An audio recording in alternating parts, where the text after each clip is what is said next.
किशोरी जी को देखा और देखते ही ठाकुर जी सोचने लगे, बोले अरे भैया मैं जाए के पूछूं तो सही जी कौन है, और जी कहां ते आई हैं, कहां इनको गांव है, कहां इनको नाम है, कैसे आई हैं पूछूं तो। वहां सामने एक छोटी सी किशोरी जी बैठी हैं, यहां ठाकुर जी पीत वस्त्र पहन करके आए। किशोरी जी अपलक नेत्रों से यमुना जी को देख रही हैं, क्योंकि श्री गिरिराज जी, यमुना जी और वृंदावन ये किशोरी जी के हृदय से प्रकट हैं। ठाकुर जी आए, थोड़ी आगे आकर के ऐसी अदा करने लगे कि किशोरी जी की नेक दृष्टि पड़े, कछु गान लगे, कछु करन लगे, कछु ऐसे इशारे करने लगे कि किशोरी जी की नेक दृष्टि पड़े लाला पे। इतने में ठाकुर जी के स्वर सुनकर के किशोरी जी ने नेत्र उठाए करके देखो, और जैसे ही किशोरी जी की दृष्टि पड़ी ठाकुर जी पर,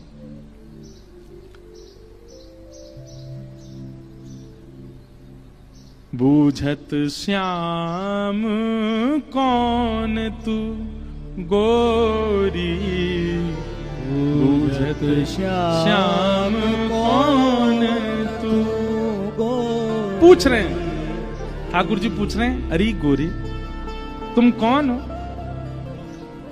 कहां रहत काकी हो बेटी, कहां रहत काकी हो बेटी, देखी नाही कहूं ब्रज खोरी, देखी नाही। आप कहां रहती हो, आपके पिताजी कौन है, और मैंने पहले तो आपको कभी देखो नहीं यहां पे, इतने बरस मोह यहां रहते भय गए। तो किशोरी जी बोली हां देखे हुए में लग रहे हो कि 50 साल के तो होंगे तुम। नेक्सी से हैं, और नेक्सी से किशोरी जी तो पूछ रहे हैं कि मैं इतने सालन से आ रहा हूं, मैंने तो आपको देखो नहीं। कहां रहत, आपको घर कहां है, और आपके पिताजी कौन है।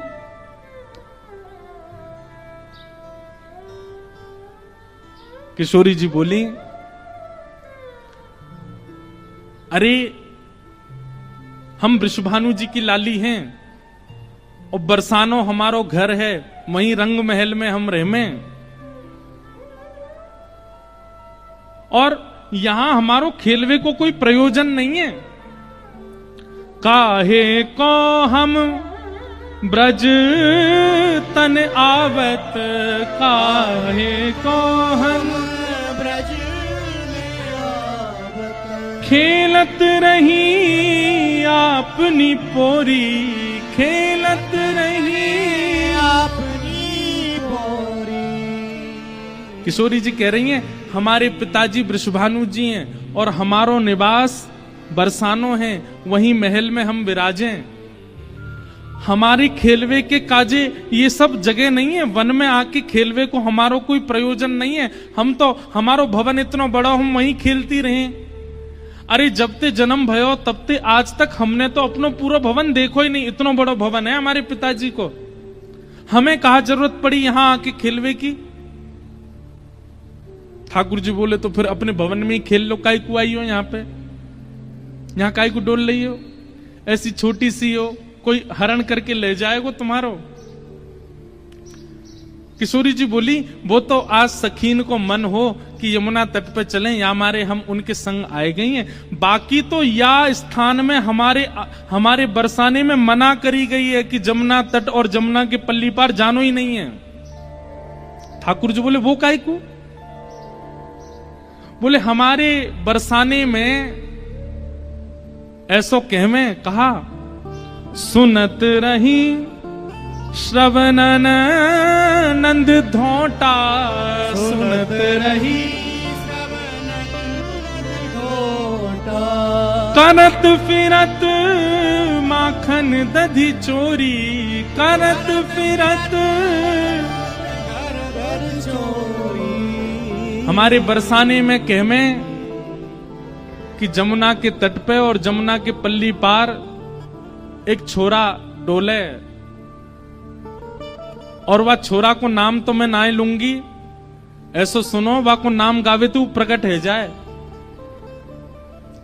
ठाकुर जी बोले अच्छा कोई और पता? हाँ, नंद जी को लाला है वो, नंद जी को छोरा, बा के पिताजी को नाम नंद है।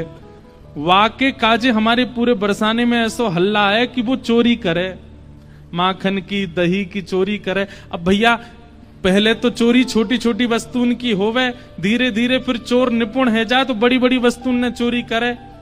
अब हमें तो ऐसा लगे वो नंद जी को छोरा दही और माखन की चोरी करे, कहीं हम यहाँ आ गए, हम तो बड़े घर की बेटी हैं, हमारे गले में ऐसे सुंदर सुंदर नवलखा के हार हैं, हमारे कानन में ऐसे महंगे महंगे कुंडल हैं, हमारे ऐसे ऐसे कड़ूला हैं, कहीं वाको मन आ गयो सब हरण करके ले गयो तो या हमारे, हम तो यहाँ आमे ही ना है वा के डर के मारे।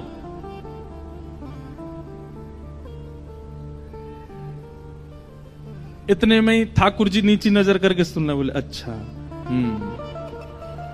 किशोरी जी बोली अच्छा तुमने देखो वो नंद जी को छोरा, तुम जानो भाई?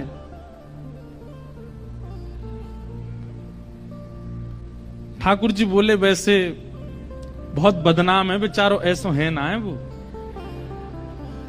मैं तो भाई बहुत अच्छे से जानू वो ऐसो है ना है, बहुत सीध हो भोर हो बेचारो।